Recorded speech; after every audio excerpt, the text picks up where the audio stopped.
Terima kasih Anda masih bersama kami. Bagi Anda yang baru saja bergabung, kami hadirkan kembali 3 berita utama hari ini.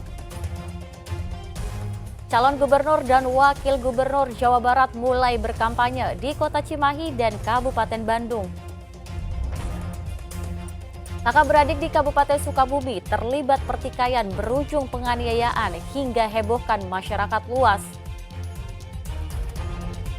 Terbukti membunuh bayi yang baru dilahirkan, sepasang kekasih ditangkap polisi di Kabupaten Ciamis.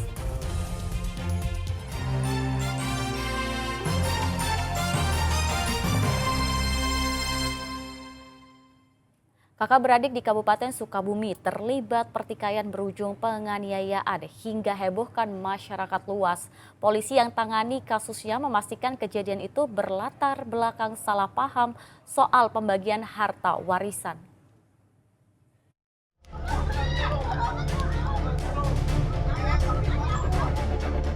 Teriakan histeris menyertai penganiayaan yang melibatkan keluarga, terdiri dari kakak beradik seperti tampak dalam rekaman video amatir warga. Kejadian tersebut menghebohkan masyarakat Kabupaten Sukabumi. Salah satu di antaranya luka-luka akibat sabetan senjata tajam. Polisi kemudian menyelidiki kasusnya langsung menangkap tersangka penganiayaan. Ini antara pelaku dan juga korban masih ada hubungan kekeluargaan, masih terikat hubungan kekeluargaan. Diawali adanya selisih paham mengenai pembagian waris atau hak. Dari hasil pemeriksaan, salah paham soal pembagian harta warisan menjadi penyebabnya. Asep Didi melaporkan dari Kabupaten Sukabumi. Terbukti membunuh bayi yang baru dilahirkan, sepasang kekasih ditangkap polisi. Perbuatan mereka terungkap lantaran warga menemukan jasad bayi yang dikubur di pekarangan rumah. Polisi menunjukkan barang bukti cangkul yang digunakan sepasang kekasih warga Kabupaten Ciamis untuk mengubur jenazah buah hati mereka. Malu hamil sebelum menikah jadi dalih pasangan berusia 21 dan 20 tahun tersebut menggugurkan kandungan di sebuah apartemen di kawasan Kota Bandung. Namun ternyata bayi mereka lahir dalam kondisi hidup. Keduanya lalu mencekoki bayi dengan obat penggugur kandungan hingga akhirnya meninggal. Oleh Kapolsek Ranca dilaporkan kepada kami dan tim dari Reskim turun ke sana untuk mengecek EKP dan akhirnya diketahui bahwa ada jasad bayi ditemukan dimakamkan di halaman rumah tersebut. Jasadnya dibawa pulang ke Ciamis dan dikubur di pekarangan rumah kerabat tersangka pria. Namun tetangga mencurigai keberadaan gundukan baru, menyerupai kuburan dan melapor ke polisi. Eko Setiabudi melaporkan dari Kabupaten Ciamis. Ya, kasus laka lantas yang diduga pembunuhan di Kota Tasikmalaya akhirnya terungkap.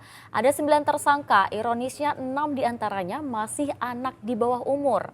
Motifnya menunggu pemotor menggunakan knalpot bising, kemudian dihentikan paksa dan dianiaya. Teka-teki kasus kematian seorang pelajar di Jalan Lejen Mashudi, Kota Tasikmalaya pada 22 September 2024 diungkap Polres Tasikmalaya Kota.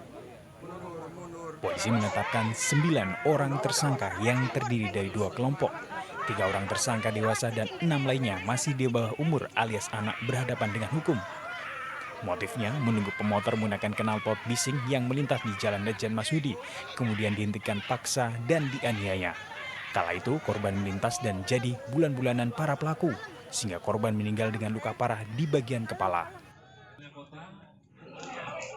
Dari hasil tindakan penyelidikan dan penyidikan telah ditetapkan sebanyak 9 tersangka. Dari 9 tersangka kita menjadi 2 kelompok. Yang pertama adalah 3 orang tersangka dengan identitas CM, DM, dan AM, ini sudah kategori dewasa, dan 6 pelaku lainnya masih di bawah umur. Modus operandi yang dilakukan oleh para pelaku adalah para pelaku tersebut dengan cara melakukan tindakan penghadangan terhadap seseorang atau pengendara motor yang mengangkutkan bom selanjutnya melakukan tindakan penyerangan.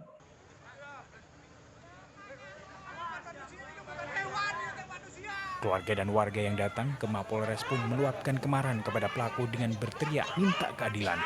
Bahkan pintu gerbang pun ditutup untuk mengantisipasi kericuhan. Eko Setiabudi melaporkan dari Kota Tasikmalaya.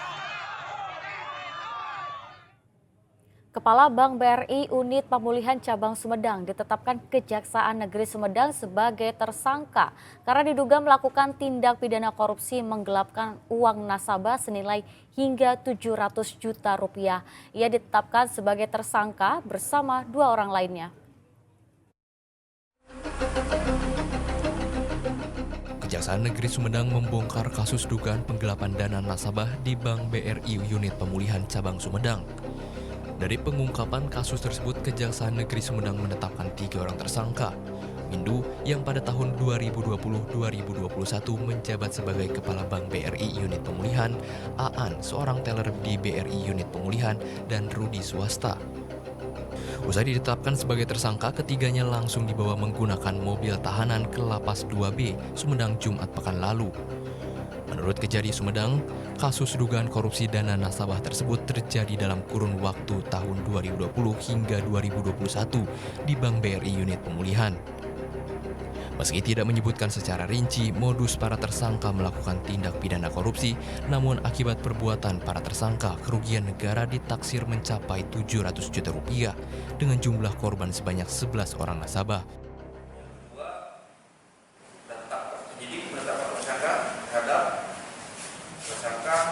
WTW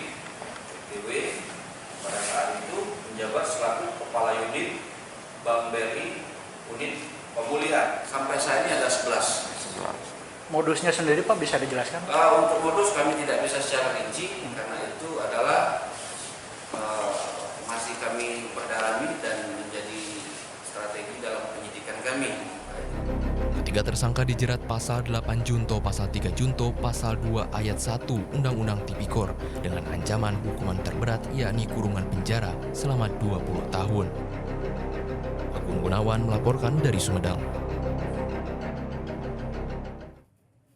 2 dari 3 pelaku begal motor dihadiahi timah panas polisi pada bagian kaki.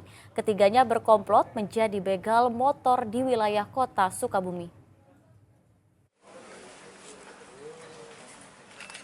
Dengan berjalan tertatih-tatih, 3 residivis kasus berbeda ini digelandang unit Jatantras Satreskrim Polres Sukabumi Kota. Usai terlibat kasus pencurian dengan kekerasan.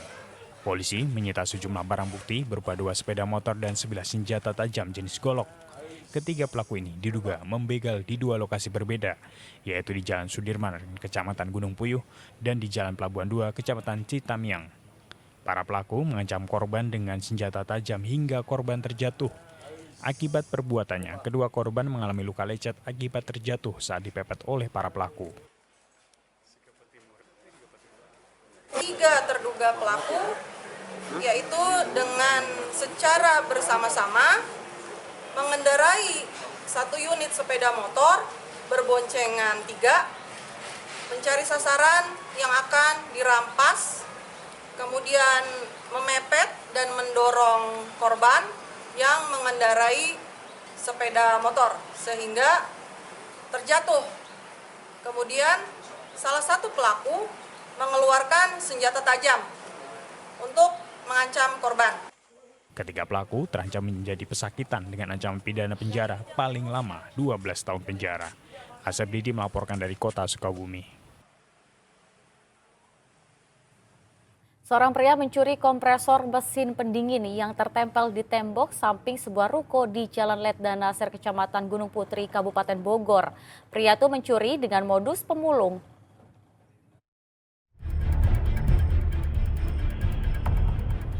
Berpenampilan bak pemulung, seorang pria sambil membawa karung masuk ke area samping sebuah ruko di Jalan Letda Nasir, Desa Nagrak, Kecamatan Gunung Putri, Kabupaten Bogor, Minggu dini hari. Bukannya mengambil barang bekas yang tak terpakai, namun pria itu malah mencuri sebuah kompresor pendingin ruangan yang terpasang di samping tembok ruko. Barang yang cukup berat, saat hendak kabur, pelaku hampir terjatuh. Guna memberikan efek jera, korban pun memampang foto pelaku di tembok. Datang dari arah sana ke sini. dan ada AC ini. Jadi dia tuh ngambil outdoor AC. Oh. Itu yang terlihat dari CCTV berapa orang, Bang? Cuman satu orang sih. Satu orang aja. Nah itu pas saat ngambil gimana Bang dia, Bang? Rapi atau gimana? Kalau buat pembongkarannya itu sangat rapi sih, dan dia bisa dibilang ya udah jago lah ya. Spesialis ya? Iya, spesialis gitu lah untuk ngambil si outdoor ini. Ya lumayan sih. Cepet juga ya ngambilnya? Cepet juga sih. Dia nggak nyampe setengah jam lah dia buat pengambilannya. Kalau yang kita lihat dari CCTV ya. Gitu.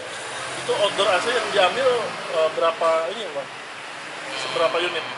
Satu unit aja sih. Satu unit ya. Warga berharap kepolisian agar bisa menangkap pelaku yang kian meresahkan warga. Pencurian ini bukan kali pertama terjadi. Patroli rutin di wilayah rawan kejahatan sungguh dinanti. Asep Solihin melaporkan dari Kabupaten Bogor.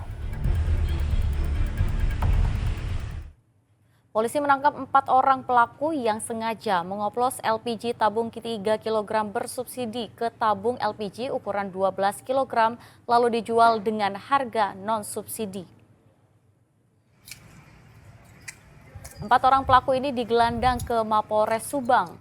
Para pelaku tertangkap tangan sedang memindahkan gas LPG ukuran 3 kg yang bersubsidi ke tabung 12 kg non-subsidi. Selain menangkap 4 pelaku, polisi menyita sejumlah barang bukti. Di antaranya mobil pickup, ratusan tabung gas LPG ukuran 3 kg, serta puluhan tabung gas non-subsidi. Selain itu, polisi juga menyita timbangan beserta alat penyuntikan gas bersubsidi ke tabung gas non-subsidi. Perbuatan curang ini telah dilakukan sejak pertengahan tahun 2024 lalu.